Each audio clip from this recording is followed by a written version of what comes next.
Okay guys, so we're going to change things up a little bit. When we were working with Pythagorean theorem, we had two sides, and we were using those sides to find the third side. This problem looks a little bit different because instead of two sides, now I have one side and one angle. So my strategy is going to have to change. And this is where trigonometry comes into play. So what we need to look for first is what angle are we talking about? And in class, we use the term captain angle. So on this problem, I'm looking at the angle 55. That's the angle that our problem's kind of centered around, okay? From there, we're gonna have to name our different sides. So the longest side on every right triangle is called the hypotenuse. On this triangle, remember our right angle kind of points to it.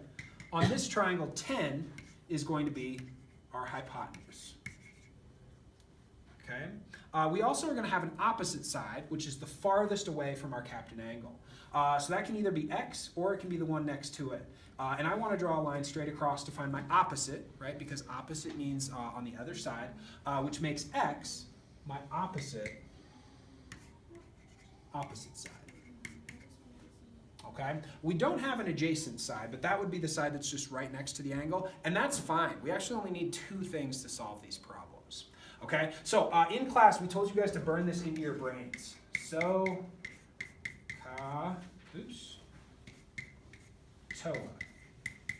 Right? SOHCAHTOA, SOHCAHTOA, SOHCAHTOA. These letters are really important, and so is the order that they're in. Okay? On my problem over here, I have an opposite side, and I also have a hypotenuse side. So an O and an H. So I'm going to come back over here to my shortcut, SOHCAHTOA. And I'm going to look for the one line here that uses an O and uses an H. Okay, and as I go through, this one has an O but no H. This one has an H but no O. I want to stick with SO, S-O-H, because it uses an O and it uses an H.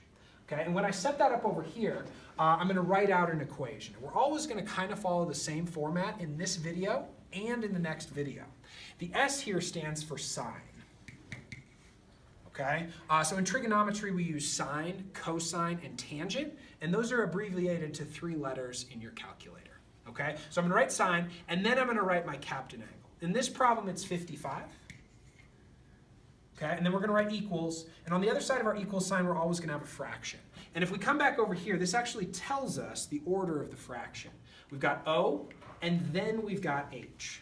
So in my fraction, I need to have O and then H as well. But instead of using O and H, I'm going to use the values for O and H. On my triangle, the O was X. And on my triangle, the H was 10. So I'm going to plug those values into my equation. Okay, on my calculator, I can do sine of 55.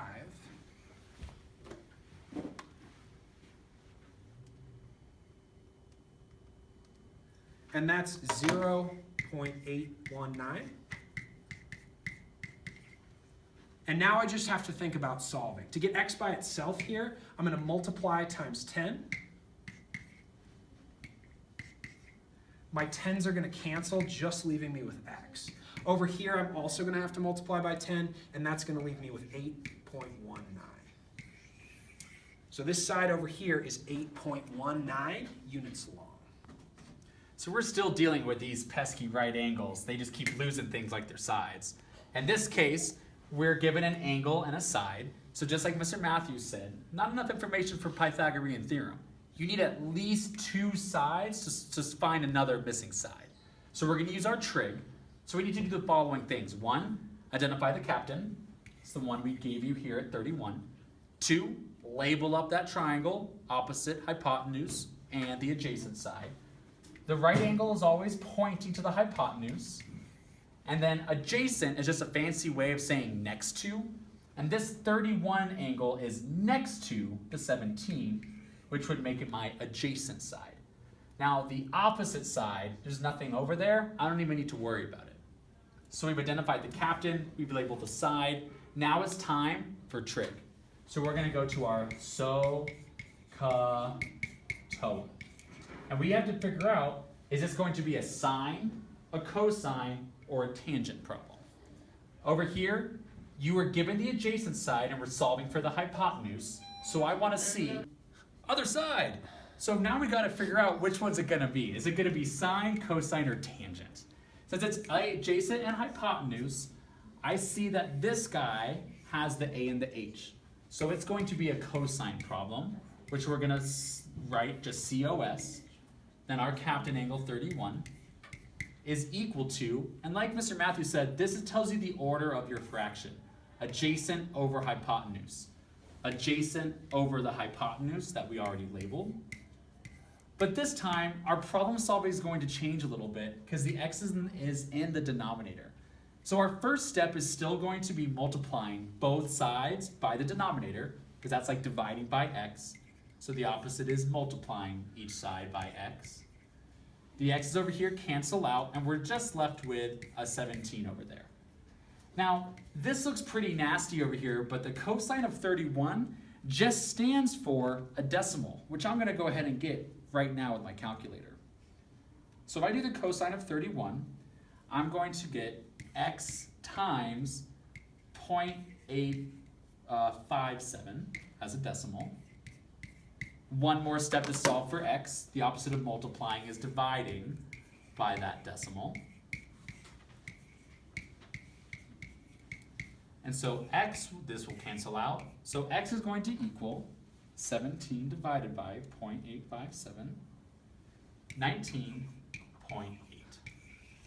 So our hypotenuse is 19.8 units long.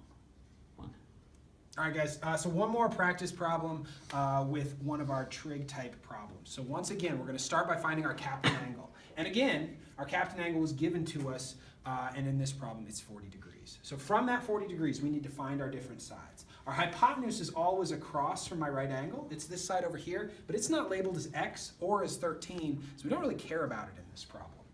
Okay, if this is our captain angle, the next thing we need to look for is our opposite side. Okay, opposite from 40 is all the way across the triangle. Okay, so 13 down here is going to be our opposite side.